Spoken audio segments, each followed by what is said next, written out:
자, 그럼 하나님께서 궁극적으로 그렇게 사랑을 베풀게 하심을 통하여서 우리로 무엇을 이루게 하시는지를 우리가 이번 주에 큐티의 말씀들을 통해서 살펴볼 수가 있어요.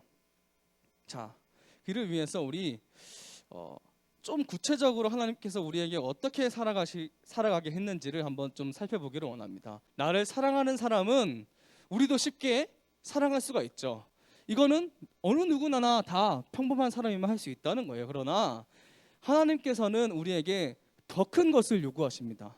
오늘 본문을 보면 뭐라고 되어 있냐면 너희를 박해하는 자, 한마디로 너희를 욕하고 너희를 괴롭히는 자를 뭐하라고 되어 있죠? 축복하라. 저주하지 말고 축복하라. 더 나아가서 로마서 13장 8에서 10절을 보면 뭐라고 되어 있냐면 우리 아까 읽었던 이 십계명의 말씀을 주르륵 이야기하고 있습니다. 그러면서 10절에 사랑은 이웃에게 악을 행하지 아니하나니 그러므로 사랑은 율법의 완성이니라. 그러니까 우리가 십계명의 말씀을 정말로 지켜 행하는데 그 가운데 사랑을 중심으로 하여서 나의 이웃들을, 나의 모든 사람들을 사랑하라는 거예요. 그럼 정확하게 그 사랑할 수 있는 그 첫 번째 출발점이 되는 건 무엇이냐? 나를 중심으로 생각하는 것이 아니라 남을 중심으로 생각하는 거예요. 이 말은 무엇이냐면 정말로 사랑한다면 우리가 할 수 있는 것들을 포기하는 것, 마땅히 행할 수 있는 것들을 내가 행하지 않고 나의 이웃, 내가 사랑해야 되는 사람들을 위하여서 기꺼이 참아내고 헌신하고 안 할 수 있는 것, 그것이 사랑의 시작이라는 거예요. 이 로마서 15장 1, 2절에 이렇게 되어 있습니다. 믿음이 강한 우리는 마땅히 믿음이 약한 자의 약점을 담당하고 자기를 기쁘게 하지 아니할 것이라. 우리 각 사람이 이웃을 기쁘게 하되 선을 이루고 덕을 세우도록 할지니라. 그러니까 우리의 이웃들을 위하여서, 믿음이 약한 자들을 위하여서 마땅히 우리가 편하게 할 수 있는 것들을 포기하고 조금 불편하지만 우리가 먹을 수 있지만 먹지 않고 할 수 있지만 하지 않는 것이 선인데 그것을 통하여서 덕을 세운대요. 우리의 행동을 통하여서 그들의 마음을 지켜주는 거예요. 그것이 바로 덕을 세운다는 말입니다. 그리고 그것이 사랑의 하나의 시작점이라는 거예요. 왜 하나님께서 우리에게 계속 이렇게 사랑을 요구하는 것일까요? 왜 우리가 이 사랑을 할 때에 많은 것을 포기해야 하는데 우리로 하여금 계속 사랑하게 하시는 것일까요? 우리가 예배 가운데서 하나님의 사랑을 채운다고 했습니다. 하나님의 사랑을 우리가 가장 크게 생각해 볼 수 있는 것은 무엇일까요?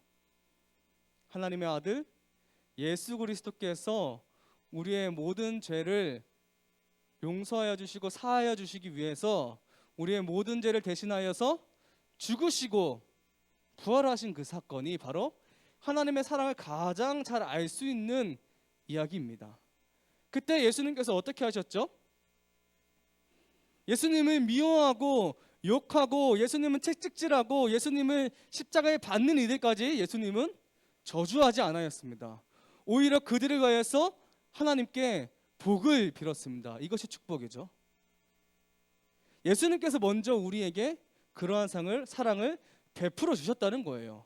그래서 우리가 그 예배의 자리에서 이것을 확인한다는 것은 뭐라고요? 하나님의 사랑을 우리가 먼저 받았다는 거예요.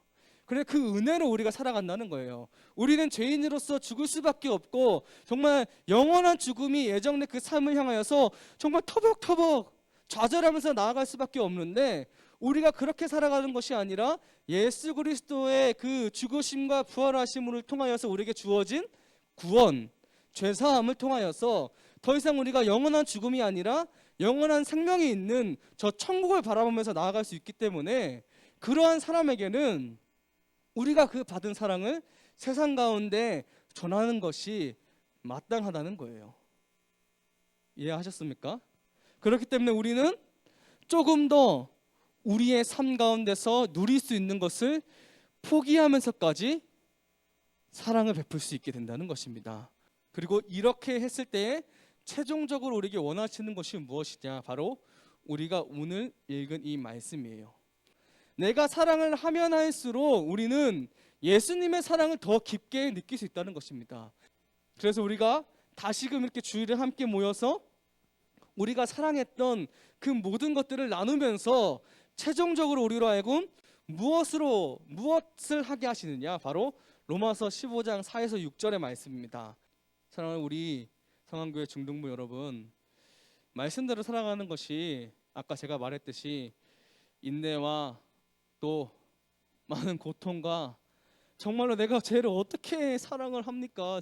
저 그 한 대 때려도 모자를 그 친구를 어떻게 사랑합니까? 할 수 있지만 사랑했을 때에 하나님의 사랑을 알게 됩니다. 예수님의 사랑을 알게 됩니다. 성령 하나님의 도우심을 알게 됩니다. 이러한 것들이 모여서 우리 예배 가운데 고백되는 역사가 일어나길 원합니다. 그러한 고백들이 점점점 모여서 하나님께서 우리의 예배를 온전히 받아주시는 것들을 여러분들이 느껴보았으면 좋겠어요. 주가 지으신 모습